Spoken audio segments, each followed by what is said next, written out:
Signatures and Finisher Podcast. I'm your host, DS Walt. And before I start, I'd like to welcome everybody to our show. Make sure you like, subscribe, and share. I hope everybody had a good holiday, Thanksgiving. Hope everybody ate well. I know I did. I know Rey Mysterio, other legitimate son, Juan, ate pretty damn well as well.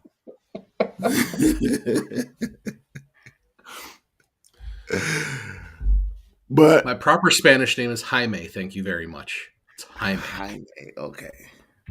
Jaime. But I'll accept Juan today. Yeah. Jaime Mysterio over here, ladies and gentlemen. Had a great holiday. So I'm glad everybody's joining us here on YouTube and on Facebook. So while I'm going to hold everybody up, let's get this party started. Yesterday was WWE Survivor Series War Games. Now, before we get to review, I just got to say the WWE just went away from tradition of the Survivor Series. You don't need to do War Games every year. 3 years running, War Games, I don't want to see it next year.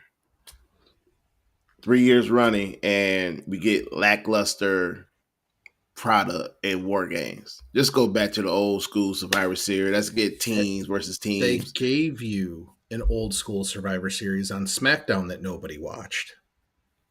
Did you forget? No, I didn't forget. It was a bunch of BS. I mean, it's the MFTs and Tama Tonga, like Bart, like he's a fox. That dude makes so many random noises. It's like a fox. Yeah.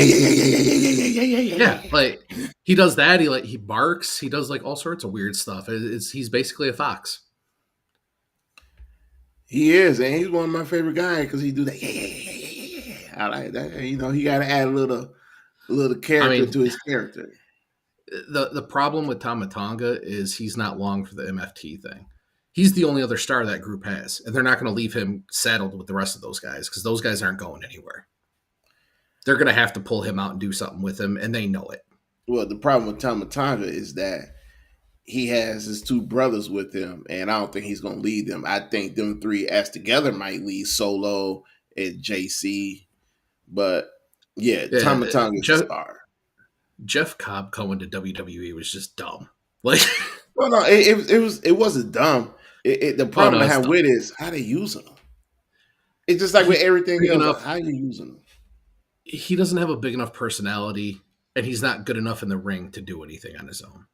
But he's good in the ring, but like to not have a personality and succeed in the WWE, you have to be exceptional. You have to be Benoit level good to have no personality and be successful. Well, he's not that guy. Well, hey, he needs a talking piece, and Solo's not the one to do it. Well, Solo's not talking for him. That's the problem. He's talking for himself and using the group for him. But yeah, SmackDown was dumb. Survivor Series was bad. So let's get on Survivor Series because I have been online and everybody has really been, going in on Survivor Series. It's the reason why, and I hear everybody's opinions, and I actually agree with a lot of them. Is that number one? It's Survivor Series. Why you got about 4 matches for? Why you got 4 matches that will last 3 hours? How about because they gave you the thing at the start of the show. Oh, we're changing the format that the match doesn't start until everybody's out there, so that way they could milk each match to be an hour long. That's crazy. And then it's stupid, but yeah.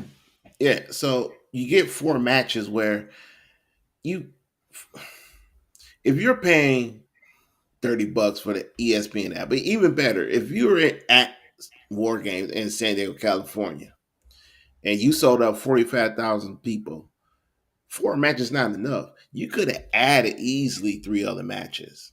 It don't have to be your 15, 20-minute matches, but you could have added 3 more, and maybe the people or the viewing audience would have got their money's worth instead of watching. What was Lara Valkyria and Bayley doing? What was Jade Cargill doing? Wait, Jade wasn't in the match. What was Jade Cargill doing? That's three people right there that I didn't even have to think about. And Oh, that's three even of like better. your top people. What about your new women's Intercontinental Champion? What about your new women's United States Champion? How about even your men's Intercontinental Champion? Like I actually thought I gave WWE some credit, like 5 seconds of credit on SmackDown when Jade came out and interrupted Chelsea's thing. I said maybe they're going to throw a last minute match in there. Maybe they're going to try and make Jade a dual champ to really promote her, to give her a leg to stand on. Because right now it's not a good run. She's not Well, having any success. So I was like, maybe they're going to try and boost it, giving her a double championship. No, nothing. Like 4 matches, that's all we're getting. Each War Games match is going to be an hour to take up at least half the time. Like, bad. yeah. So I like the only. I give him a little credit on this. They got Jade, your women's champion, acting like a menace. But the problem I have with this whole thing is that she's being a menace to the lower competition, like Mi Chen. Well, I do like Mi Chen, but she's not on the superstar level. And Meech B and Fab, BFAB are great, and they get treated like they're C-list wrestlers, and they're yeah, actually two of the more qualified wrestlers that they have. yeah. But their standard, they're not. They're mid card Yeah, level talent. So she's being a menace to your WWE Women's Champions. Is being a menace to the mid card level wrestlers. And I hate saying that because I don't see Chelsea Green as the mid card level champion wrestler, but she is the mid card champion. So she's being a menace to them, where she should be a menace to some of the top women stars on SmackDown or even on Raw. It would add more credit to her character. another reason why you didn't need to have a women's war game. And that's not me saying I don't want the women in the ring. I'm a bigger fan of the women in WWE than the men in the WWE. But you have too many qualified people right now in the women's division that could be involved in storylines instead of slapping and hard pushing this story together for a war games match that nobody honestly cared about. Right. You could have had the Kabuki Warriors versus Charlotte Flair and Alexa Bliss rematch for the tag team title. You could have Yeah. had that match, or you could have had Rhea Ripley versus Charlotte Flair. They settled their feud. That actually, I prefer that, more They're than the going to tag. hide until she gets done wearing that mask. They're not going to have her in a solo match. Yeah, but I'm saying it would make sense. They can settle their differences right Well, they there. could have had Io Sky and Rhea versus Charlotte and Alexa or the Kabuki Warriors. They could have done a three-way match if they wanted. There's a lot of different ways they could Yeah, have done or that. or you could have had the Becky Lynch versus AJ Lee 1-on-1 match finally, instead of postponing and waiting for a bigger pay per view. No, this goes to the Mark Shapiro thing of, oh, there's too many Vince McMahon PLEs. This is them trying to subtly twist it into a TKO. This is War Games Survivor Series, and now you've set up a match type that honestly isn't even entertaining. WCW War Games was entertaining. WWE doing War Games is not entertaining. Yeah, see, here's the problem with the WWE War Games is that the one criticism I always have about AEW is that it's too much blood. There's always the gore and all that. The WWE, when you're promoting War Games, you expecting a war. You're expecting some weapons. You're expecting some blood. You expect these guys to go all out. You basically build an all-star team versus a team, and the team beat the All Star team. You assembled CM Punk, Cody Rhodes, Roman Reigns, and the Usos against the Vision, Drew McIntyre, and Brock Lesnar.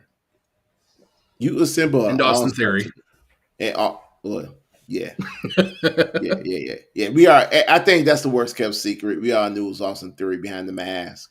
And we're gonna wait probably a week or two, or if you want to be your boy Triple H, we're gonna dispose it like in a month or so.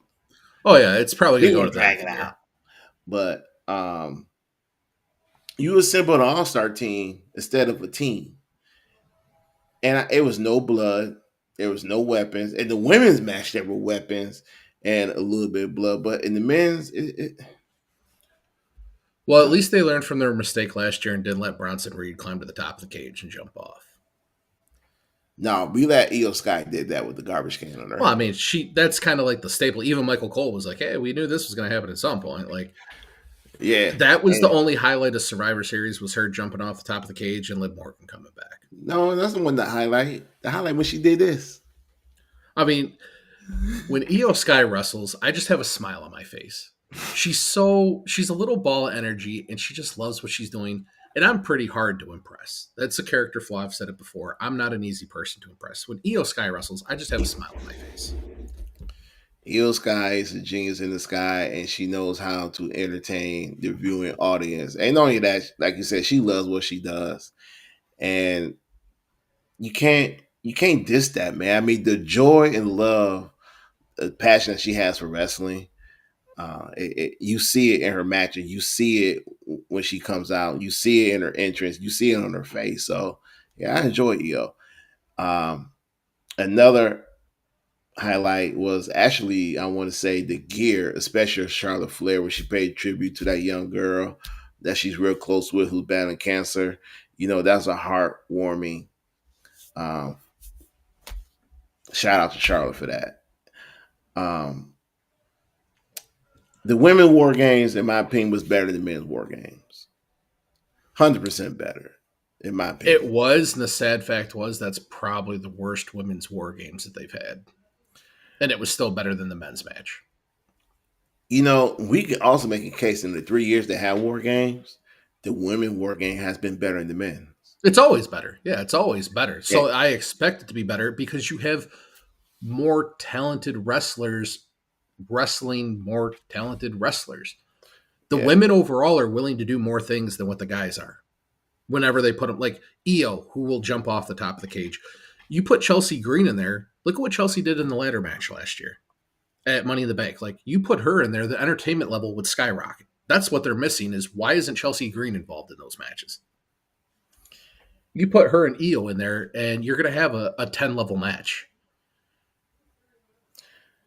wow, wow, wow. You very high on Chelsea Green, and so am I. Chelsea Green's amazing. Like the fact that she just gets relegated to having titles that she never has to defend and just doing comedy segments is a joke. No, Chelsea and Io were, in my opinion, the two best women that they have. Look, I said this. I seen both their matches in Lucha Underground when they was wrestling Penta, and both ladies. Actually, I think both of them won, and it shows you how talented they are when they even better when they wrestle men. So yeah, I do agree Mm-hmm. with you. Um, I'm ready for Triple H to just get rid of the war game concept for about a year or two.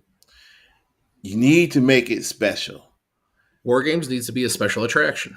You need to have storylines that make sense to have it. War Games shouldn't just be, oh, it's a Survivor Series thing. It could be Extreme Rules War Games. It could be WrestleMania War Games. It could be something that, if the storylines are culminating and it makes sense, you could have a War Games. Yeah, You could have Royal Rumble War Games or whatever it needs to be at the time instead of just it's Survivor Series. yeah, And now we have to force a storyline to make these matches make sense.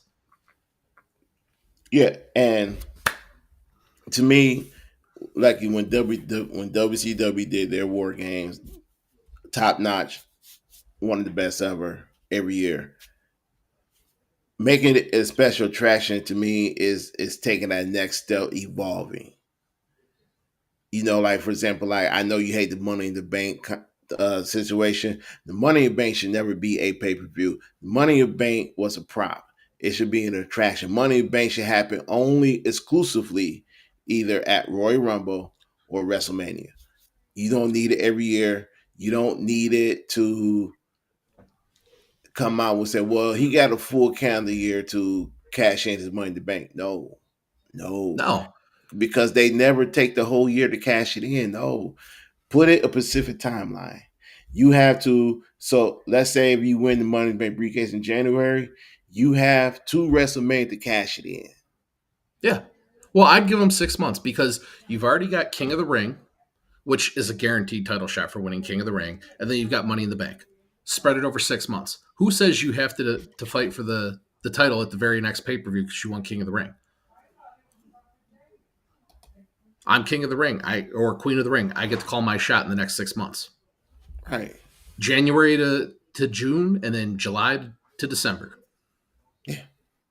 It And even makes then, I'm not a fan of that. Like, there's too many tournaments in WWE. That's Triple H's biggest crutch.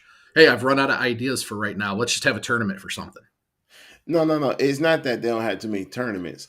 It's that they have too many. They have tournaments that don't make sense. Like your Like John tournaments are Cena just tournament. tournaments. They're not tournaments where it'll lead to a story or a storyline tournament. You just have a tournament just put on matches. It's like you using it now just to kill TV time. Well, You're that's what not they're doing with the using it John to Cena advance tournament. nobody. The John Cena tournament is horrible. It's horrible. I mean, look at the nothing against the participants in the John Cena, um, the last time tournament. The last time is now. No. I'm trying to think. Of Sheamus. So to me, Sheamus and Gunther would be a banger final. And to me, like we talked about before we came on, to your credit, losing the Intercontinental Championship to Dominic Mysterio is no hate on Dom, but now the tournament is kind of like, what are we wrestling for? You're So wrestling for the honor of John of Cena's last match. right. So what's at stake? So what's at stake is I get the rest of John Cena, and that's it. There's no title on the line. There's no number one contendership. There's no briefcase. There's nothing. All I get is, oh well, I wrestled John Cena's last match, and Which that was tells it. me that John Cena is probably going to win the match. Now that he doesn't have a title, he's probably going to beat Gunther. And if they do that, they're really screwing Gunther over big time. Right.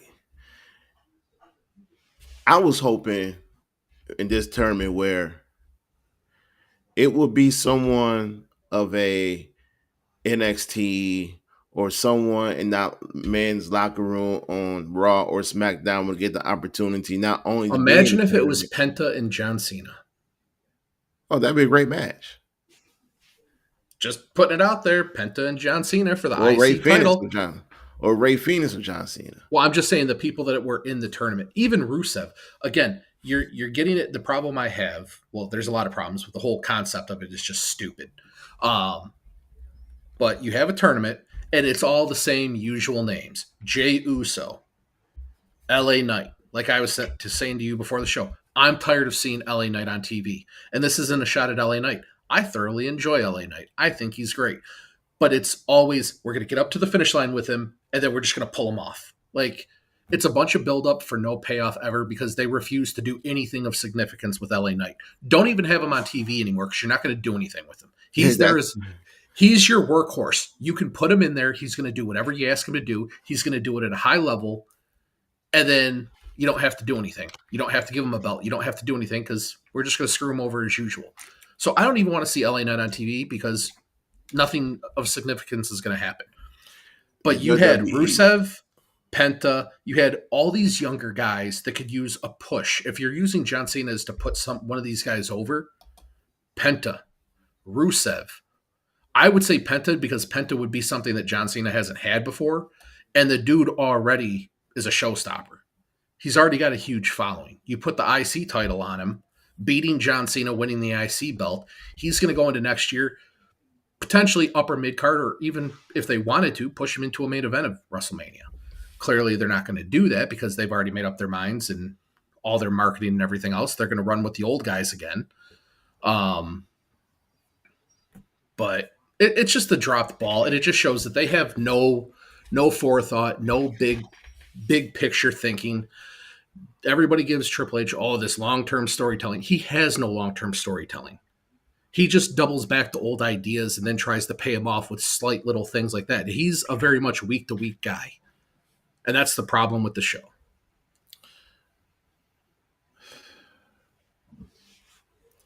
I don't. Wrestling in 2025 has been terrible. But more Mm-hmm. importantly, it's like these guys forgot how to be creative all of a sudden. It's like all these promotions, they got their money, They got paid. Now we just gonna coast. We not gonna put the effort and the time into writing good stories. We're not gonna put the effort I to don't want to making say this that match. with that's a WWE thing. Even AEW, they've ramped it up. Yeah, I'll give them credit for that. JCW is doing stuff. Maple Leaf is really starting to get a following. NWA, they've been consistent. I mean, are they blowing the doors off anything? No, but they've no. been consistent.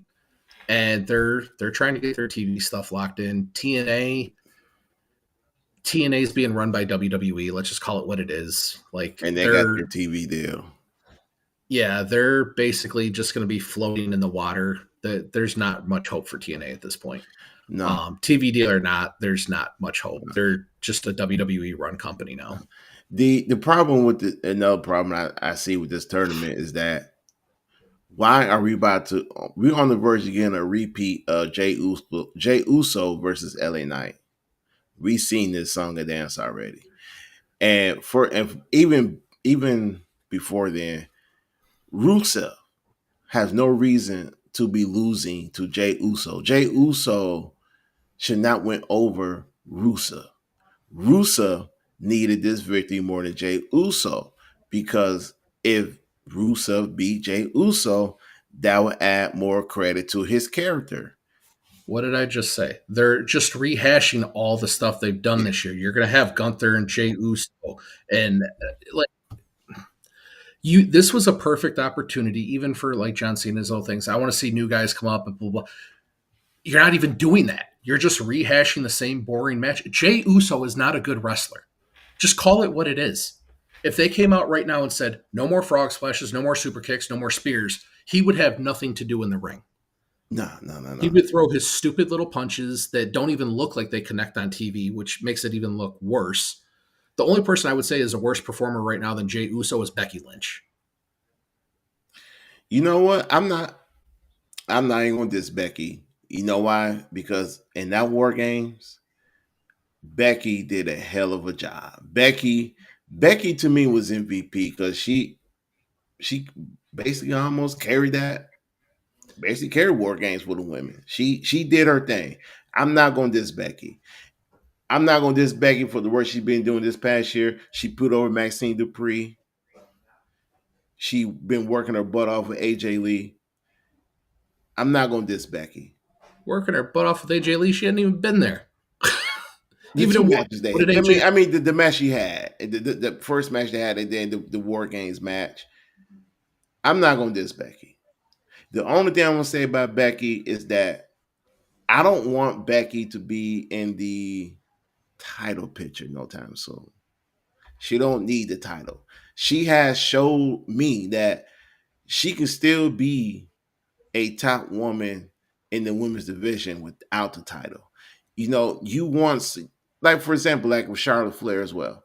I don't want to see her with the title. She don't need it. Why? Because I feel that it having her at the title, all it would do really is piss off the fans. Same with Becky. Let the younger up and coming divas, wrestlers, let them have the title, let them run with it. You let Tiffany run with it. We need to see more of that. They don't need it. They need to start putting over more over the young talent. And then when the time is right, when the time is come for them to hold the women's championship, I don't have no problem. But right now, she don't need it. And you know the how work Triple H she's always doing, rewards his people. the work that Becky's doing, I don't disagree with. But again, she's told to do that stuff. But when you watch her in matches, she's not connecting. She doesn't. Nothing even looks like it connects when she makes a move. Whether she's hitting somebody with a weapon, her punches, her head smashes on anything. Her head stops here. Her hands go down. It doesn't even look believable. It's like the core thing of wrestling is make it look real. That's the whole illusion of the thing is make it look real. When Becky's in the real ring, nothing looks real. Nothing looks good. So basically, all you're really saying is they just proving Bret Hart right. I mean, the dude's a little whacked out, but he is right about a lot of things. If you guys don't know what we're talking about, Bret Hart went on this rant about today's professional wrestlers, and he talking about how they're not connecting. He said the illusion of wrestling, today's wrestling, not making it look real. He called them actors because they're not connecting on the punches, they're not connecting on the kicks, they're not connecting on anything actually. So he said, since when a forearm became a punch, he called them glorified actors and actresses because they're not doing the things that he was taught when he was trained Mhm. to be a professional wrestler. And he's 100% right. Go back and watch just almost any match from the 80s. Doesn't even matter. I'm not even telling you to go pick like a Steamboat versus Macho Man match. Just go watch a generic match from the 80s and early 90s. Watch them just throwing fists. Looks 100 times better than anything that they do today. Yeah, that wrestling has got away from its core. What I mean by that is the illusion of making things look real is just gone out of wrestling. Now it's okay. It's fake, so now we really gonna show you how fake it is, and it kind of it hurts the product to me, and it I hurts mean, one of the viewer things eye. that I usually give WWE credit for is their timing. Their timing is usually very good in the ring. Last night, the camera cut away from it pretty quick, but if you saw when Io was at the top of the cage, Mm-hmm. they were all just standing there waiting for her to jump. That's like an Yeah, they AEW wait type 20 thing. seconds, and I'm Yeah, like, that's an AEW move where they're just standing there waiting. Usually WWE is way better about that. Maybe EO took a little bit longer. I mean, me personally, I'm not jumping 20 feet anymore. I'm 42. I'm not jumping off anything 20 feet in the air with a garbage can on my head, not knowing where I'm going to land. But so I get her taking a few extra seconds, but like it didn't look good with them just standing around waiting that long. That's like AEW type stuff. And just the quality, like the leg slaps and stuff, I don't care about that. I know some of the older wrestlers have done interviews where they talk about they hate it and this and that. As long as it looks like it connects, I don't care if you're slapping your leg. I don't care if you're slapping your forearm or anything. I don't care. Just make it look good. yeah. And to me, it always goes back to training. Just like when you talk about basketball, football players, how they need to get in the gym, train, work on their craft, maybe, expand on their craft. It's same professional wrestling. You gotta get it back in the ring. You gotta work on your craft. You gotta work on the basic stuff. You know, make it look real. Make it look good. You want the viewing audience, but like, dang, he hit him so hard. Ooh, don't make it look fake. Mm-hmm. I mean, we know I it's will fake, say, I but don't think make it look fake. Lash Legend was maybe a little too aggressive last night because it looked like she was connecting on some pretty nasty stuff. I Um, appreciate it. Yeah, I mean, the one kick to Rhea Ripley, I rewound it a couple times, and I think she actually kicked her. And if she Good. did, all right, it's fine. She got up, she kept doing her thing, but um, overall, that was the best match of the night. I mean, the John Cena Dom match probably would have been second, but Dom's 619s, it looked like halfway through the match, he just like stopped, like, I don't want to do this anymore. Like, I'm just kind of done with the match. Like, he was barely even doing a rotation on, he did what, 3 619s, four? Like, Yes. three of them or two of them, he was like barely even spinning through the ropes. Like, Come on, man. Before I comment on that, shout out to Last Legend. The reason why she probably kicked Rhea Ripley head off yesterday because she got engaged on Thanksgiving holiday to Trick Williams. So congratulations to the both of them. She was probably more excited than we thought. She was doing some real stuff out there. Shout out to Last Legend for that. And when it comes to Dom, for one, that was a nasty spot he did when he let on the back of his head. And two, I don't know why he's doing the 619. Look, I get it. Your pops do it. But your dad is, to me, is like he is the at the perfect height to do the 619. Dom, it doesn't look right when he does the 619. It's, I hate to say it, Dom's too tall to be doing the 619. Yeah. It just, I don't know. Last night, I don't know if he was tired, but he just looked like he did not want to be there at all. Well, he's back home in San Diego. He probably went out and showed everybody the good night out of town. He ain't had to go nowhere for Thanksgiving. He was right there. Shoot, Don was probably, worn out for Wrestling on edibles is real. That's what that was. I mean, Liv Morgan coming back is always good. it she teased it how I like how they did it. She slapped and went upside Dom's head and she gave John Cena the hug and then that stare. The John Cena stare. The stare that's always going to be with John Cena. Liv Morgan had that same stare and she turned on John. And I had no issue with that. The only thing I have an issue um with that match is that if you talking about breaking up the Judgment Day, that would have been the perfect time to break it up. Liv come back, Liv turn on Dom, no more Judgment Day. I mean, you already had the key pieces to it right at the beginning when Raquel and Roxanne came out with Dom. Yep. That could have been like the dissension right there. You could have used that because the Judgment Day just needs to stop. It really But, does. but then you have Finn Balor and JD McDonough come down, and you could have had Liv slap Finn for orchestrating of trying to break up the Judgment Day in the beginning when he brought in Roxanne Perez to come between her and Dom, and basically Dom fell for it. So you could have broken up right there. But no, we got to stick to another 6 months of the Judgment Day. I mean, if anything, at this point, Liv just needs to kick out the guys of the group and turn the Judgment Day into a women's stable. Even better, yeah, that'll work too, and just change the name. I don't change the name, just leave it. That is, there's so many different things they can do, but I get bringing back Liv as a heel because they need more women heels that can pull it off, and she's one of the few that has shown that she can pull it off. I just don't know how long it's going to be because you've already got the issues that they alluded to with the whole Roxanne Perez, and then Raquel and Liv are supposed to be the thing, so that's obviously going to play out at some point. But I don't think bringing her back right now was the best move, especially in that match. Well, yeah, and especially she can't wrestle.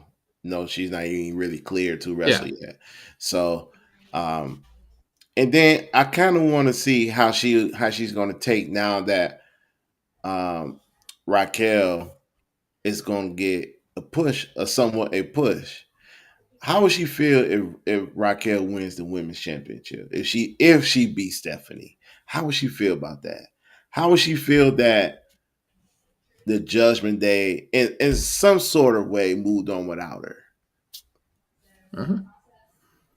But Speaking of Stephanie, yeah, so Stephanie won her match, which we all knew. I feel for her if Nikki because Bella would have won, people would have rioted. you know what? I had nothing against Nikki Bella. I'm happy that she's back in the WWE. She wants to continue her career. She has something to prove. She wants to prove something to herself, which is fine. I have no issue with Nikki Bella being back in the WWE. What I have a problem with is that Nikki Bella is getting a title shot this quick in the WWE, where she doesn't deserve. That could have been Raquel versus Stephanie. That could have been, just throwing it out there, we could have had Julia versus Stephanie. This just goes back to writing. Who at any point said, who's paying money to watch Nikki Bella wrestle? Nobody. Exactly. And you took one of your 4 matches and gave Nikki Bella time to wrestle in a one-on-one match for a championship. Nikki Bella at the height of her prime, let's call it, was average at best, even against the competition. Was Nikki Bella ever a better wrestler than Melina? No. No. But see, we only But see, we only know Nikki Bella as being part of the Bella Twins. You know, No, they she were a had world group. title runs. She had her Divas titles and blah blah blah. Nikki Bella is an average wrestler at best, which only makes her look worse now because she can't keep up with the girls today. It doesn't matter if it's a Julia, Stephanie Vacher, Rhea Ripley. She's not going to look good in the ring, period. Yeah, it's just her skill set is just It wasn't good to begin with. you're right. It wasn't. Brie was better than Nikki. That was my whole point back then, was that Brie's the one that should have been getting the spotlight because she was a better wrestler than Nikki was. See, this is the one thing I have a problem with wrestlers who go away for long periods of time, then they want to come back.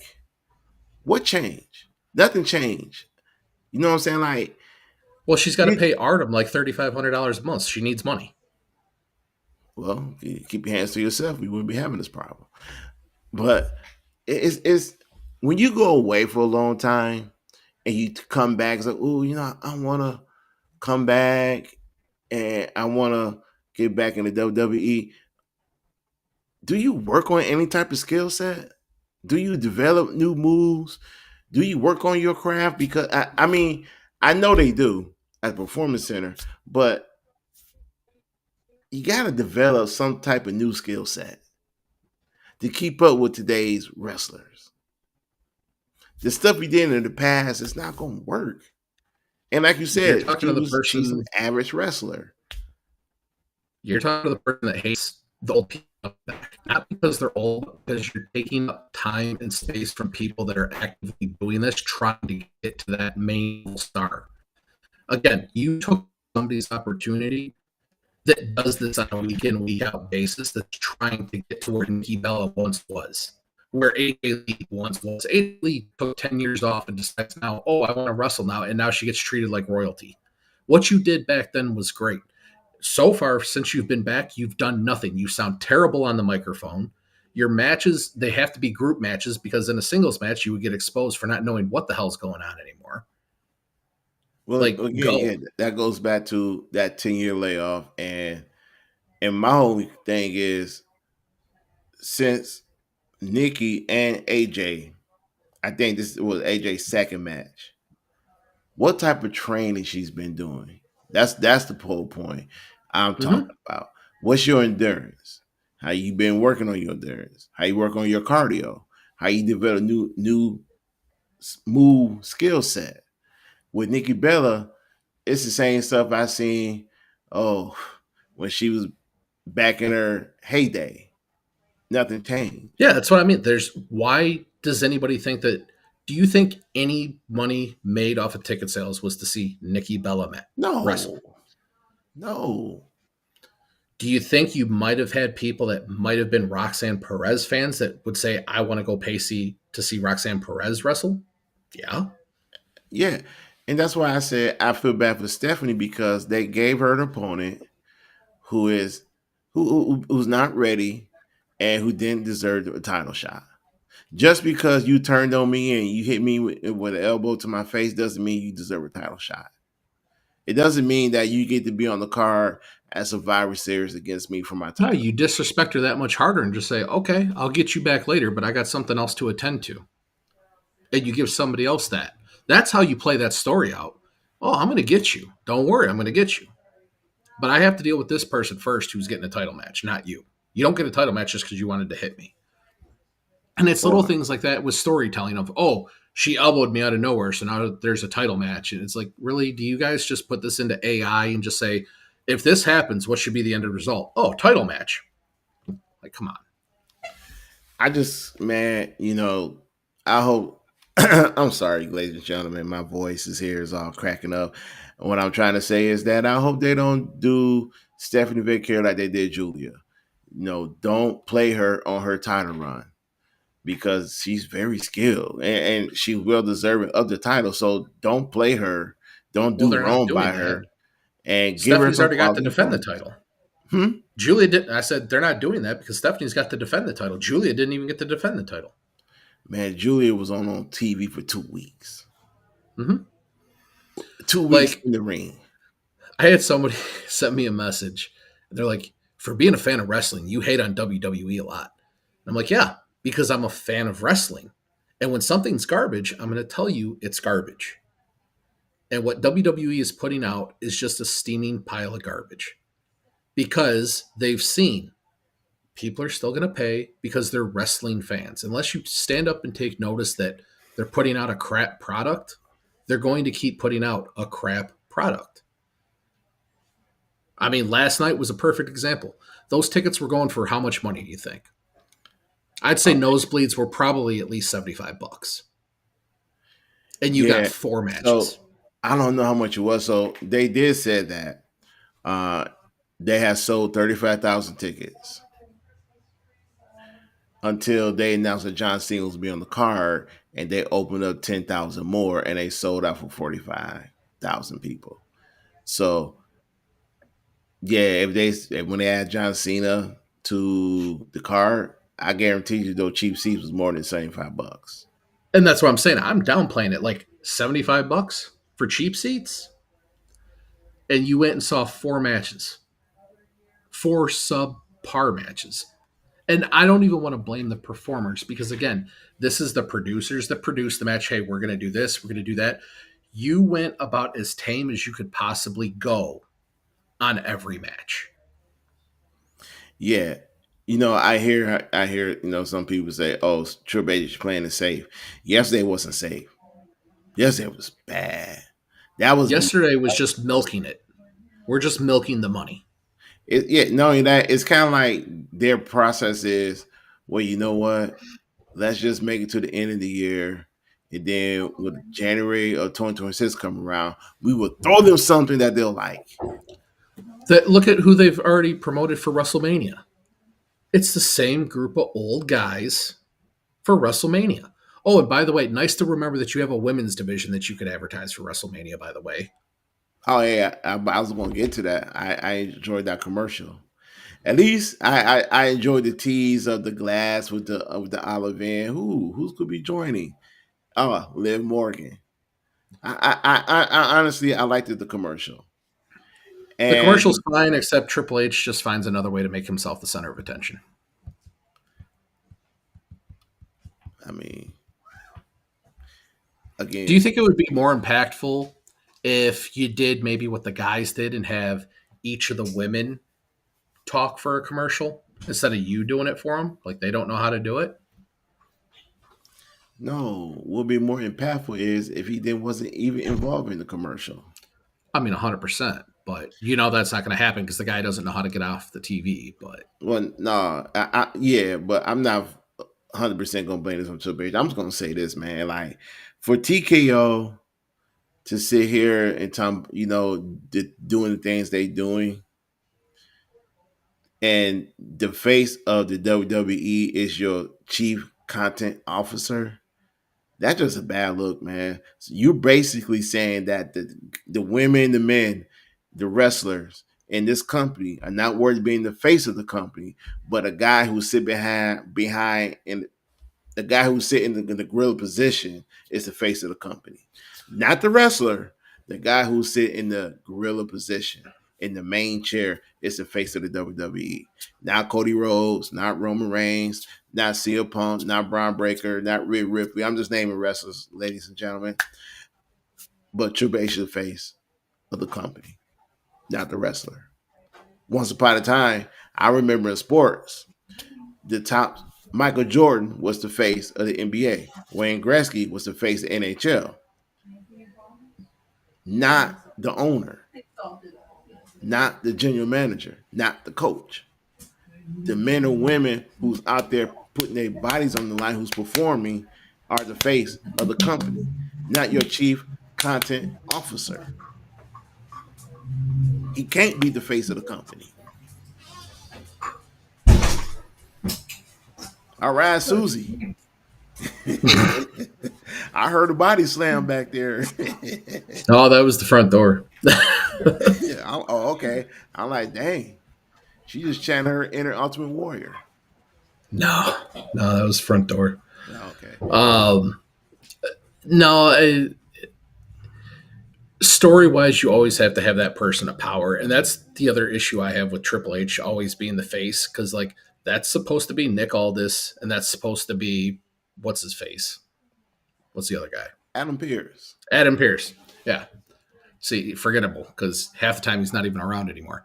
Um, but everybody knows it's just, oh, they're there for story. Triple H still the one that calls all the shots and stuff. Like when you were a kid, you might not remember him. A lot of people don't. But Jack Tunney was the guy in charge back in the 80s that did everything. He was the official. And then, you later on, Attitude Era, you had Teddy Long, you had what's her face, Eddie Guerrero's wife, Vicky. Vicky was in charge. Teddy Long was in charge. John Laurinaitis was in charge. And like it all passed off. These two guys, I think, might be the most tenured guys. Mick Foley was in charge. Bischoff was in charge. I think these two might be the longest tenured people that they've had in that type of role of the GM roles. Yeah. And but again, yeah, I mean, for what they have to work with, it is what it is. Especially now that they're blending wrestlers on the shows more and more. They're doing less and less of the brand split, which again goes to why are there two champions? Yeah. Why are there two heavyweight champions? But just the whole concept of everything that they're doing is just not good. Yeah, we're gonna get to that little part at the end of Survivor Series. I was gonna say, the part I enjoy with Triple H is that on certain storylines, for example, the Randy Orton situation, I think when Randy wanted Brock Lesnar and Nick Aldis said no. But he also said, this is not coming from me. This is coming from management. We knew who management was. They ain't had to say his name. We just knew. Management said no. I like that part. I don't need Triple H to come out here and be part of the story. I don't need Triple H to be out here be the face of the company. It's the same thing on Raw. Braun Breaker was out here running around spearing people left and right, and he got suspended by Adam Pearce. And it was backed by management. Who's management? We know who management is. See, that type of role for me is I feel that you're basically be more part of. I don't need you to come out with when John Cena thing. I don't need you to be in 1,500 commercials. I don't need you to be on ESPN. Let's just call we be on ESPN. He waters it down way too much. It should be, if Triple H is involved in something, it should be something big. Right. Having him come out and announce attendance or welcome everybody to WrestleMania, like nobody needs to hear from you. Honestly, do I get excited that Triple H comes out? No, get off the TV. You had your time in the sunshine. Go away. You're not even good at the job you have now. Just go. Right. I mean, let's be honest. Would he have the job he has if he wasn't begging Stephanie back in the day? I don't think so. But another thing about this whole situation is that when you watch SmackDown, and you can tell that he channeled his inner Vince McMahon, because that comedy scene with Nick Aldis and R-Truth with the ball situation, your balls, your British balls. The Miz came around and he stuck his name in one of the balls and took the name out. I mean, damn. I mean, if that wasn't Vince McMahon, you would think Vince McMahon was running the show. But here's the thing that he can do to fix all that. Reveal who the name that the Miz took out and replaced with. That could be a story. They're not going to use the Miz for any stories. The Miz is there for filler material at this point. That's it. But hey, yeah, that's true. But I'm just saying, like, it would make sense. It would make sense. Because, I mean, at this point, can't go wrong. I'm just glad I didn't watch wrestling when Miz was having his heyday where he had all these titles and everything, because he's a terrible wrestler. His only draw is that he's really good on the mic. And that's what you should be using him for, is getting him on the microphone, whether it's enhancing talent, building up talent, doing something. These little skits and stuff like that, like, He's a below average wrestler at best. The Here's the thing: I hear all the criticisms about the Miz. He's not a good wrestler, but he wrestles safe. He's not a big hitter, but in some matches against depends on who it is. Where if it's Sheamus or Russo, he can do that. I understand the criticism of Miz. He's a safe wrestler. He's not trying to go out here and get seriously injured. That's how he survived 20 plus years. He actually, to me, the Miz is that one guy who just does what the company asks him to do, and he does it well.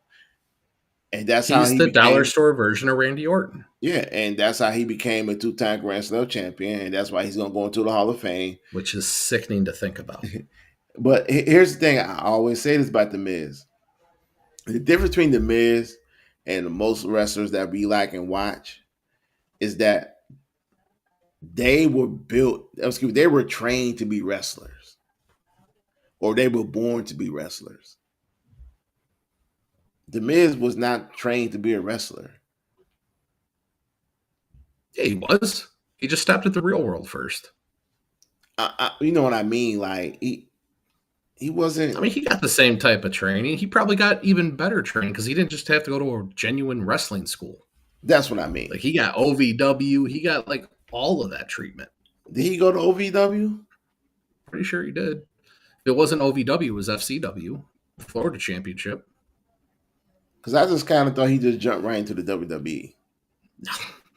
That was back. I mean, not as a wrestler, but I kind of thought he was doing something else in the WWE. No, I'm pretty sure he was in FCW or OVW first, because Vince McMahon didn't just let people come over and start wrestling. Right. But and by the way, if we really want to go off topic, this is something that is near and dear to my heart. What's that? Now that we're in that time, ICP needs to be in the Hall of Fame. Who? ICP. What Hall of Fame needs to be in, Jamie? Don't play dumb. You know. Are we talking about Wrestling Hall of Fame or the WWE Hall of Fame, WCW Hall of Fame? I mean, the WWE Hall of Fame first off, but if there was a generic all wrestling Hall of Fame for a celebrity wing,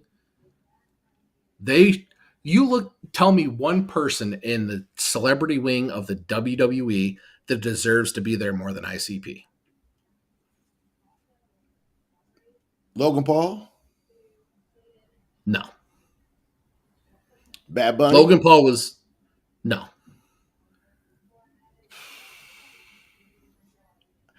Hold on, wait a minute, man. I gotta say Logan Paul because I know Logan Paul's an actual wrestler. He's not in the celebrity wing. But we're talking about guys like Pete Rose, Lawrence Taylor, Kid Rock for some reason. But what I'm saying is that before he became a WWE superstar, he was a celebrity. It still is a celebrity. But he didn't do anything worth the WWE worthwhile to get into the Hall of Fame with. With that tag team match he had with The Miz against, I forgot who, he did pretty good. One match? Before he took this serious.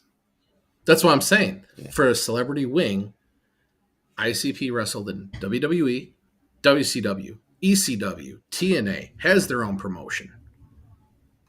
They've been in major story angles on all of those promotions, and they've been doing it for over 25 years. They have a bigger resume than the entire celebrity wing combined. That's with Pete Rose's 97 appearances, getting Tombstone by Kane.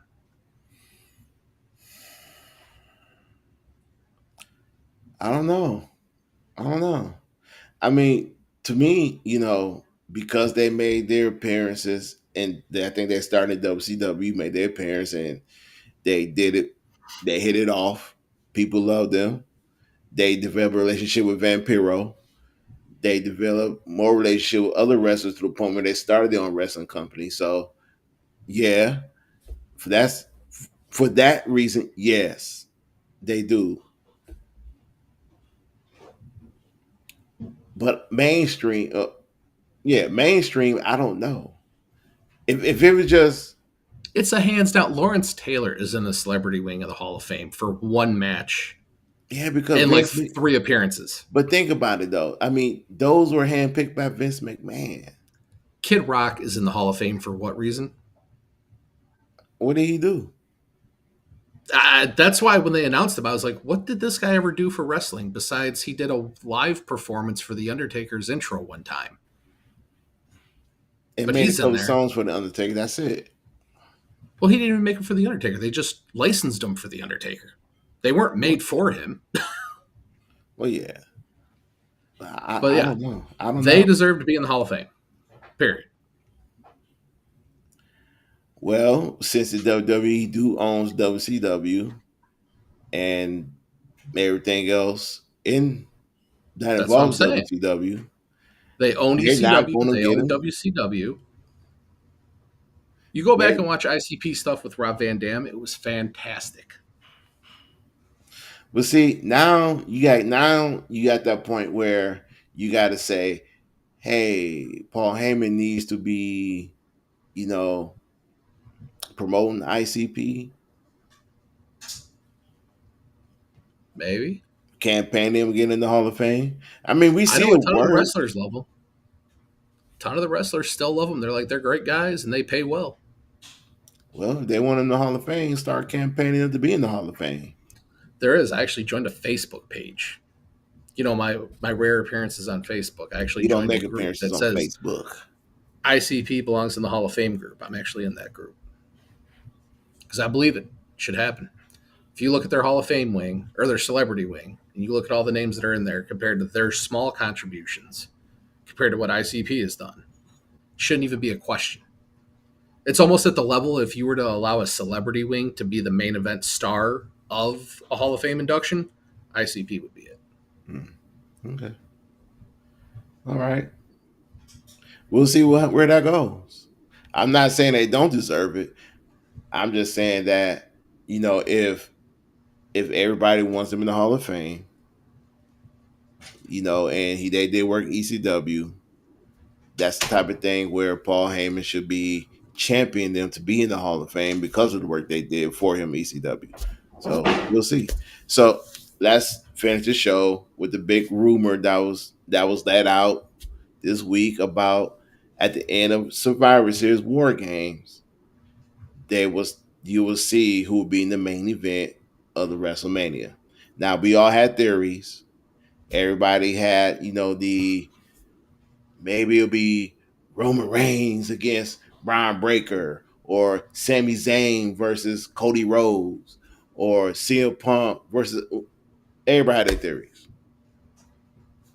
What we seen last night when Roman Reigns, CM Punk, Cody Rhodes stood right there, and Roman Reigns let it out like, "Hey, this is the last time we're teaming together." And when he said that to Cody Rhodes, and you look and you see CM Punk just standing there, the WWE gave us two options. The WWE's told us that the main event of WrestleMania either going to be the triple threat match, Punk, Cody, or Roman, or we're going to get a rerun, which nobody wants to see. I'm just throwing it out there because we know this, of Cody Rhodes versus Roman Reigns. You're going to get But Cody and Roman 3. that's true. That might be true. But I want everybody to remember this. I want everybody to rewind back a few weeks ago when Roman Reigns cut that promo and Cody Rhodes was mentioned. And he said, "Yeah, how's that going? We'll get back to that." It's going to be Cody and Roman 3 for WrestleMania, and it's going to be Braun Breaker and Punk because they're not going to risk Cody losing to Braun Breaker in case Braun blows up. CM Punk is the disposable one. Let him lose to Braun Breaker. That's it. And then you're probably going to get Austin Theory, Seth Rollins. See, I had this theory that, Seth Rollins is coming back at WrestleMania. And my theory was that because he got screwed over by Braun Breaker, because he took the spear and he took a tsunami from Bronson Reed, that if Braun Breaker is in the main event for the championship at the at WrestleMania, or even if Braun Breaker goes into WrestleMania as a champion, Seth Rollins is going to find his way back and cost Breaker the match because of what happened to him. That was my theory.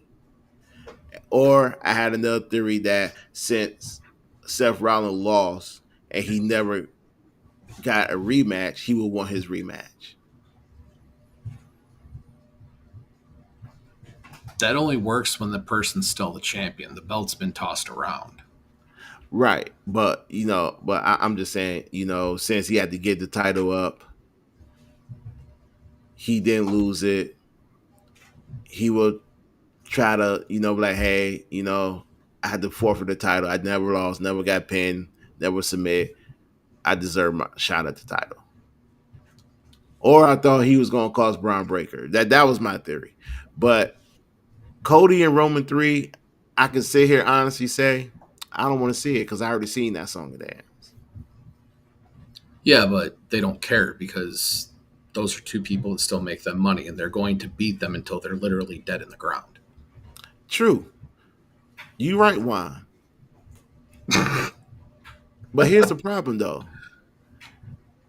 If Roman beats Cody, we know what's going to happen.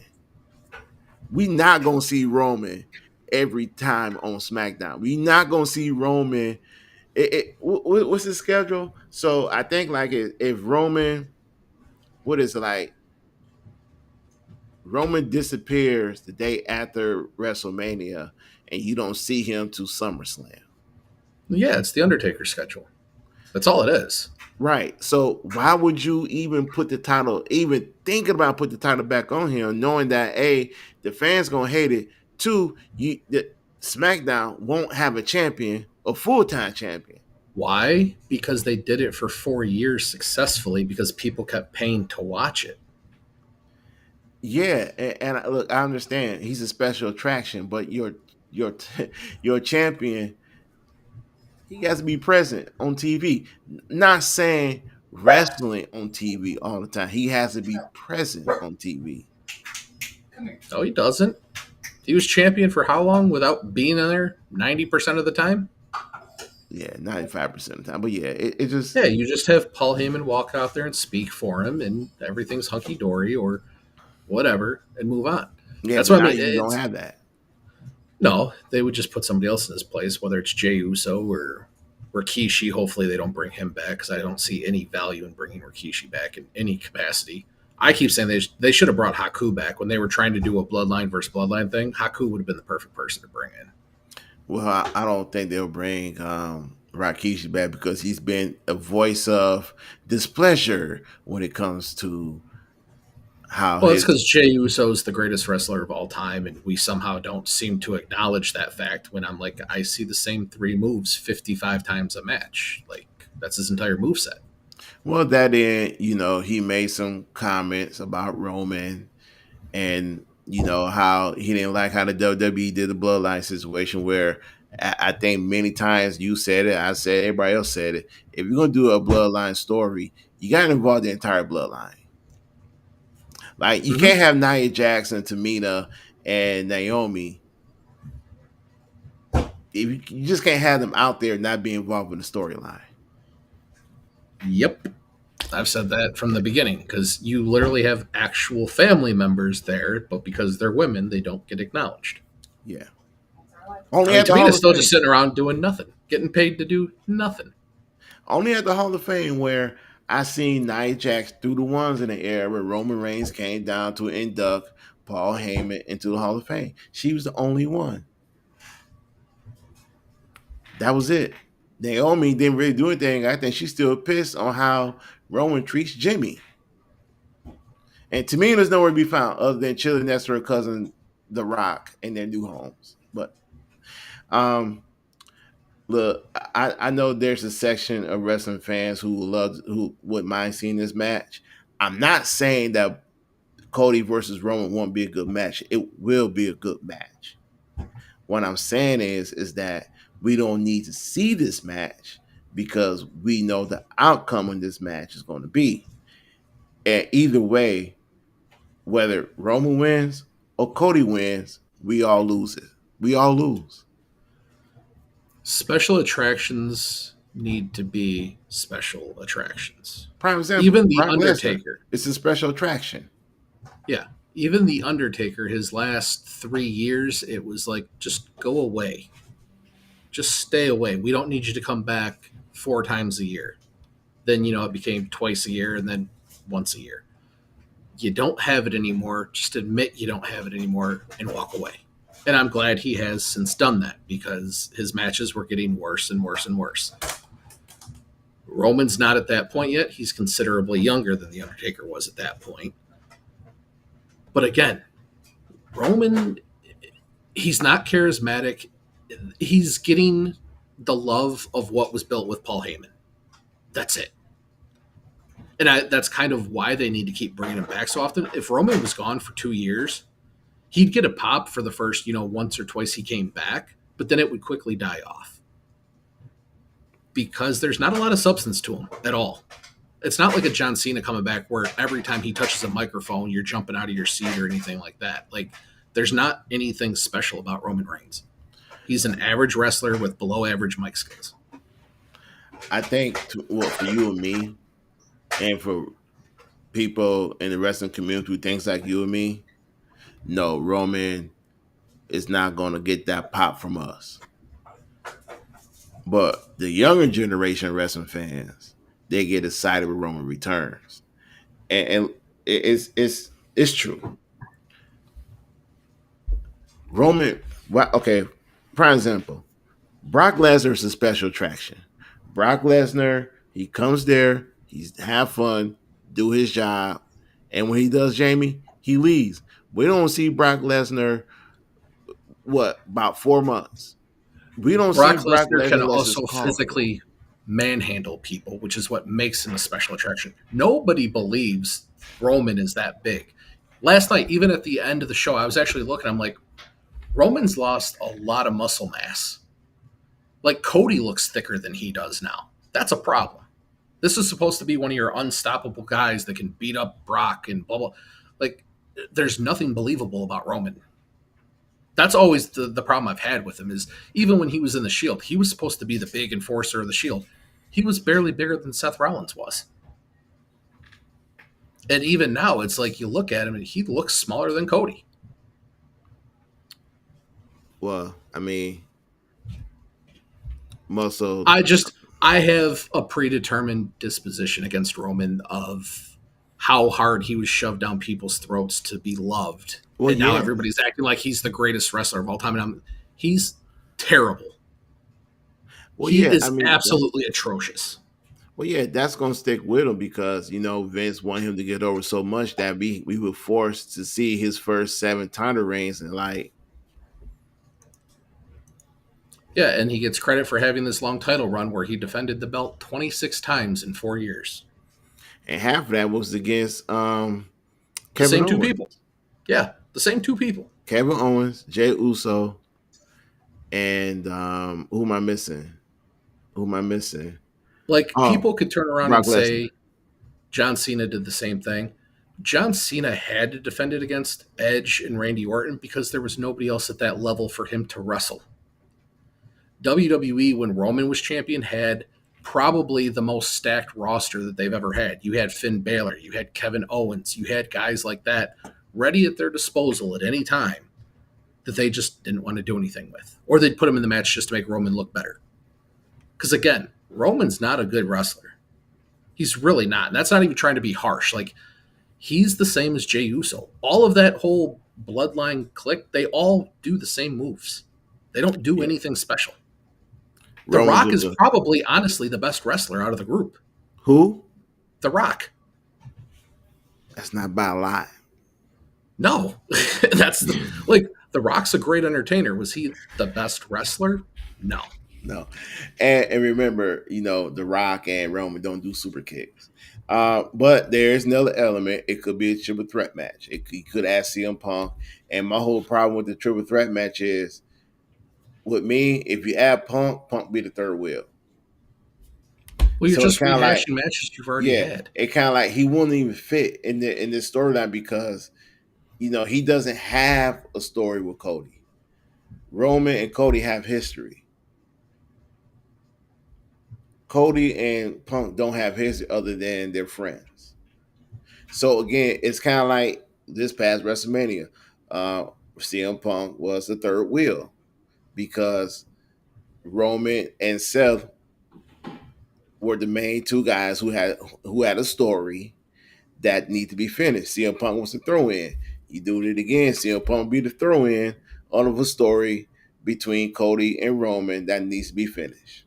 Well, and that's why it's going to be Punk and Breaker because they're bound and determined to make Braun Breaker the champion. Why? Again, I don't get it. But whatever. I don't make the calls there. I'd be pushing Bronson Reed over Braun Breaker. I mean, did you see his Scott Steiner moment last night? Yes, I did. You know exactly what I'm talking about without even saying it. Yes.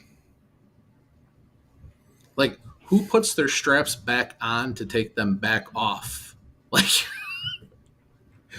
I just saw that and I was like, you are definitely related to your uncle. No, that's not what I wasn't thinking, Jamie. I was thinking your uncle had you. Not you're not Rick Steiner's son. I won't believe Yeah. it. You're all Scott Steiner. We need to get that DNA test done.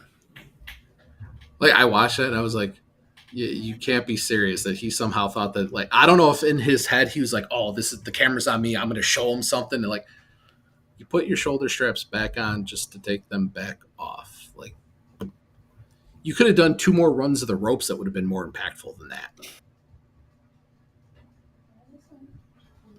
He could have ran outside the ring 100 miles an hour and gave us one spirit out to be more impactful.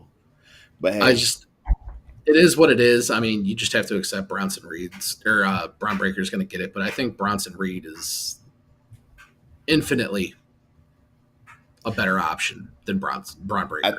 I think that Bronson Reed is gonna be one of those guys where if he's gonna be champion, he's really gonna have to earn it. And because they don't, even though Bronson Reed, they see him as a star because of who he's with. He's with Paul Heyman and he's with Braun Breaker. But if Bronson Reed is going to be a world champion, they're gonna make sure that he earn it. They're gonna throw all types of obstacles his way to see if he can do it. You know, as they say, as Triple H said with Jey Uso, want to put this rocket behind you and see what happens. Same thing with Bronson Reed. Breakers, nah, they ain't gonna. They don't need to put the rocket on him because they feel in his eyes he's already up there. And I don't get it. Like, I don't get it. I get it. And a lot of times I do believe the fans predetermine if a wrestler, if a guy or a woman is a superstar or not by the way they respond to, by the way they react to the moves he does. The only issue I have is that the WWE keep coming out and saying, yeah, we want Braun Breaker to be champion, but we want him to do it at a major pay-per-view. Yeah, it's gonna be WrestleMania.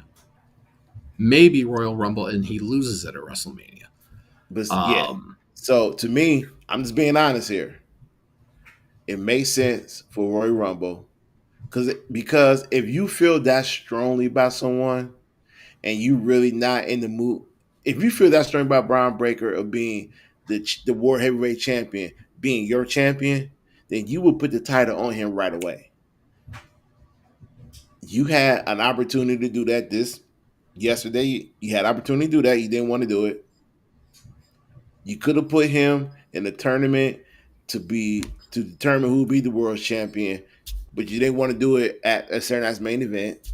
They didn't want to do it because they were afraid that him and Bronson Reed were going to get cheered because they just turned on Seth Rollins. Well, that tells me that you didn't do a good job telling a story, now did you? No, they didn't, but they should be cheered. I mean, they're the best thing going on Raw right now.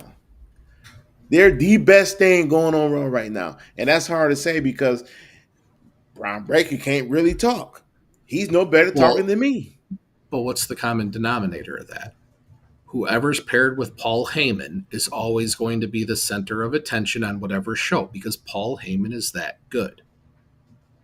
Right. And he has two guys right there next to him side by side, allegedly three, because of Austin Theory, who Oh, Logan allegedly Paul.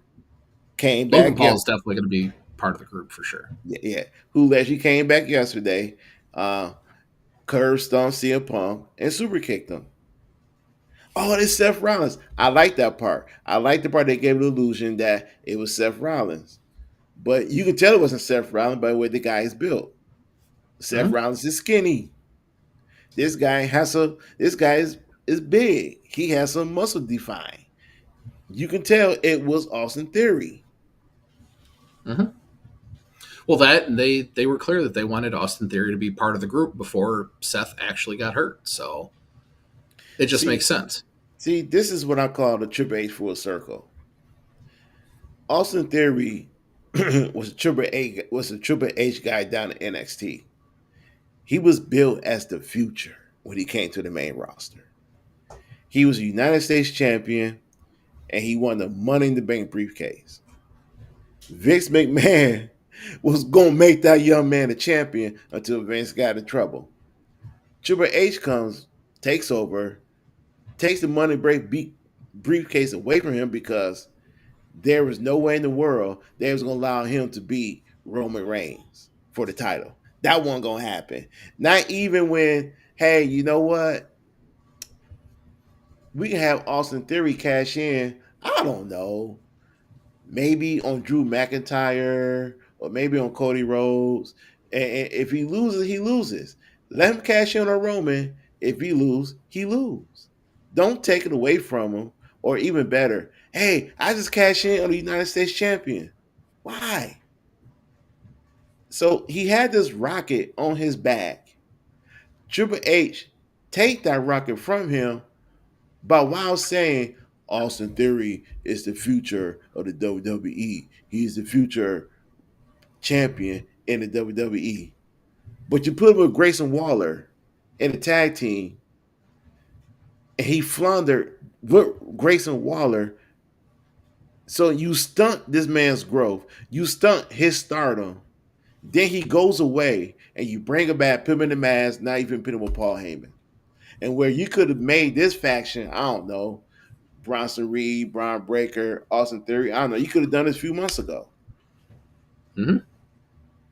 Or even better, he could have been the de facto first person you picked to join the Vision. If he was the future before Braun Breaker, he should have been the first one picked.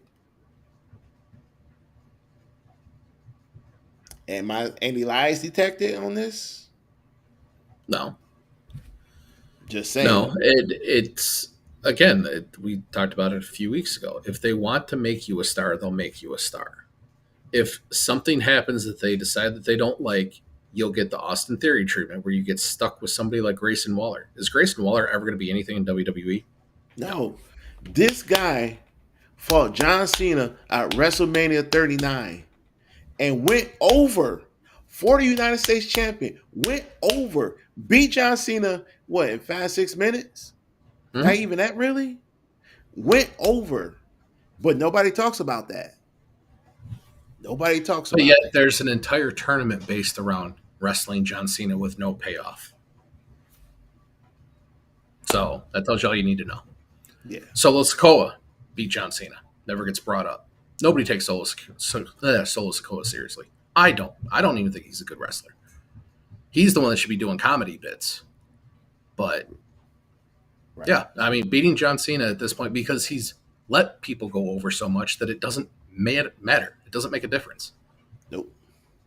And that If is they so want to make sad. you a star, they'll make you a star. Yeah. And that is so sad. That is sad. And you know what? I hope it is Austin Theory, and I hope they do right by Austin Theory. But make no mistake about it. Austin Theory should be champion before Bronson Reed, before Braun Breaker. He should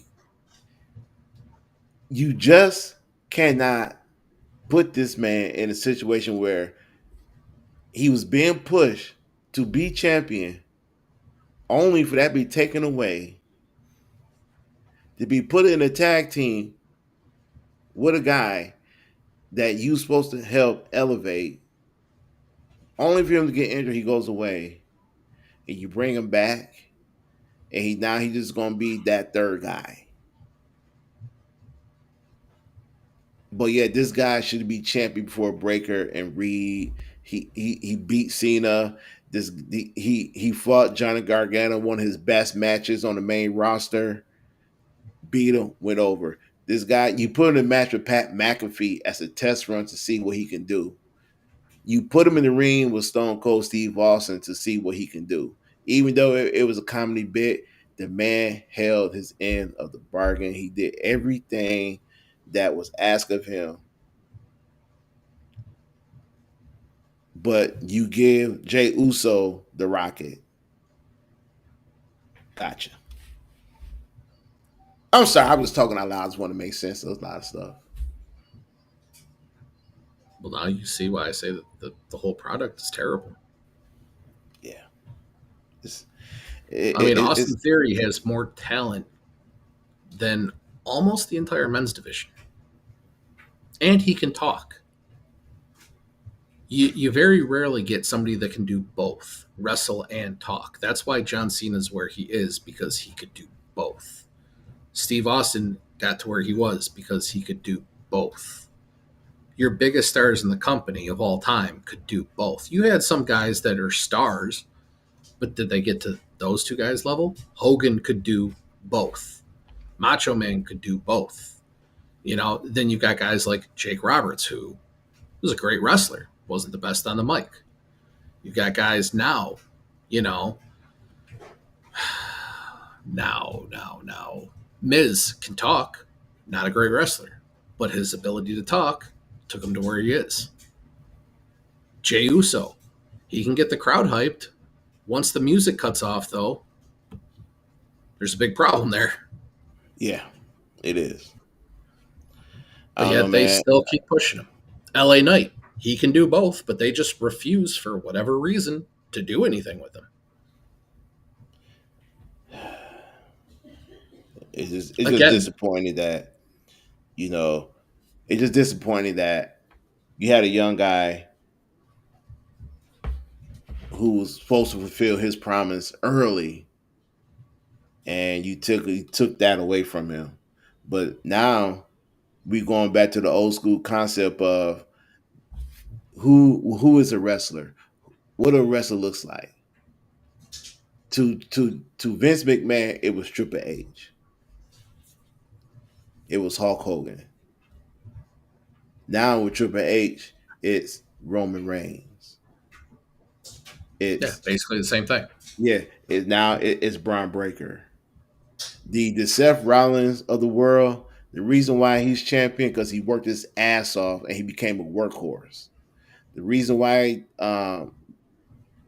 it should be that same reason for Austin Theory, who worked his Seth ass Rollins off. also not black too, so that helps. So Seth Rollins also isn't black, so that helps. And he doesn't wear a mask. True on both fronts. Austin Theory could be a workhorse champion. He worked his ass off to get that Rocket, only get taken away. So that's where I come from. This whole thing. I want to end the show with this, Jamie. It was from Swerve Strickland. He has said the reason why he respects John Cena is because when he was in the Gorilla, when he came out for his match, he had asked Vince, "What do you want me to do and what you need?" And he said Vince told him what he wanted, what he needed. John went out there, did everything that Vince asked, came back. How was that? And he said Vince was happy with it, shook his hand, and left. He was like, I never seen any wrestler ever go to the boss and ask him, hey, what you need, what you want. Straight to the point. Mm-hmm. And that's probably why Vince and John have a very good relationship. Mm-hmm. And he shoved John Cena down our throats for a long time. To be fair, he didn't have much of a choice because there wasn't really anybody else at the time that could do it. Yeah, I know. Edge and Orton were fine, but they were heels, and they were where they were in their heel persona. They needed a baby face, and John Cena was the only one that really at the time could carry that. Yes. Yes. So shout out to Swerve for that, and shout out to John for doing whatever it takes to go out here and entertain the people and make your boss happy. Any last words? I'm tired. I'm Cool. tired. That's it. Tired today. All right. Well, my friend, you get some rest. I will be back on Tuesday. I'm gonna go out here. I'm gonna find my dignity, my pride, and my rocket. Because apparently Triple H like take that stuff away from you. And everybody, thank you for watching. And remember, like, subscribe, and share our show. And stop sending my brother and my partner bad messages. All right, stop the Oh, threats. I have Stop fun the with them. threats. I I have know I'm fun having with fun with the people. Gotta have fun with the them. people. Gotta have fun with the people. I'm apparently the mean one out of the two of us. I know. I know. And it works so well. It works so well. I just say what I think. If I think Jey Uso's a terrible wrestler, guess what? He's a terrible wrestler. Yeah. I say what I think, but I do with a smile on my face. Yeah. Yeah. All right, everybody. Y'all enjoy your Sunday. Later. Later.